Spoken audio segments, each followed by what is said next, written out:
Sì, effettivamente sì, il gol loro è stato un nostro infortunio in un passaggio proprio errato, loro hanno subito sfruttato, ma lo sapevamo perché veniamo dall'andata che ci hanno fatto veramente male e sapevamo una partita molto particolare, sapeva un po' come diceva l'altro ragazzo di spareggio.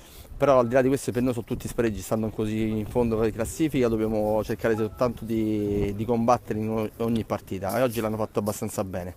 Sì, sì, effettivamente l'abbiamo detto sin dall'inizio, te- stiamo lottando per cercare di rimanere nella nostra Serie A perché abbiamo combattuto anni passati per poterla raggiungere. Ci siamo riusciti e non vogliamo mollarla. I ragazzi che ci stanno dando una mano sono dei ragazzi nuovi, effettivamente ci stanno dando una grossa mano, si sono amalgamati subito il gruppo, ma dobbiamo crescere ancora un pochino, qualcosa ci manca ancora.